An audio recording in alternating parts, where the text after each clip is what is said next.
ফুপুর সঙ্গে ছুটি কাটাতে গিয়েছিলেন তরুণী। পড়াশোনার ফাঁকে ভাইজি যেন অন্যরকম আনন্দ করার সুযোগ পায়, তাই তাকে খেলার ছলে একটি ডিএনএ কিট উপহার দিয়েছিলেন ফুপু। উপহার পেয়ে বেজায় খুশি হয়েছিল তরুণী, কিন্তু সেই কিট দিয়ে ডিএনএ পরীক্ষা করতেই তার মাথায় যেন আকাশ ভেঙে পড়ে। তার সামনে আসে এক কঠিন সত্য ঘটনা। তরুণী জানতে পারেন, যাদের বাবা মা এবং ভাই বোন মনে করে তিনি বড় হয়েছিলেন, তারা আসলে তার বাবা মা কিংবা ভাই বোন নন। কিন্তু এত বছর একসঙ্গে থাকার পরও তিনি কোনোভাবেই তা বুঝতে পারেননি। সামাজিক যোগাযোগ মাধ্যম রেডিটে এই ঘটনা শেয়ার করেছেন ওই তরুণী। তবে তিনি তার পরিচয় গোপন রেখেছেন, কারণ তিনি মানসিকভাবে ভেঙে পড়েছেন। ডিএনএ পরীক্ষা করে বাবা মাকে সরাসরি প্রশ্ন করেন ওই তরুণী।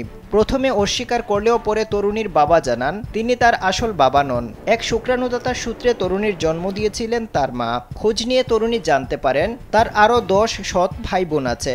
এই অবস্থায় তিনি কি করবেন বুঝতে না পেরে সামাজিক যোগাযোগ মাধ্যমে নিজের পরিচয় গোপন করে পোস্ট দেন। নিজের কঠিন অভিজ্ঞতা শেয়ার করেন ওই তরুণী। অনেকে সন্দেহ প্রকাশ করছেন। তারা বলছেন তরুণীর ফুপু আগে থেকেই সবকিছু জানতেন। তিনি ইচ্ছে করেই ভাইজিকে ডিএনএ কিট উপহার দিয়েছিলেন, যাতে সে সত্য ঘটনা জানতে পারে। নেটিজেনরা তরুণীর প্রতি সহানুভূতি প্রকাশ করেছেন। একজন ইন্টারনেট ব্যবহারকারী লিখেছেন, একবার ভাবুন, ছোটবেলা থেকে যাদের বাবা মা কিংবা ভাই বোন জেনে আসছেন, এই মুহূর্তে জানতে পারলেন তারা আপনার কেউ নন, তখন আপনার অবস্থা কি হবে?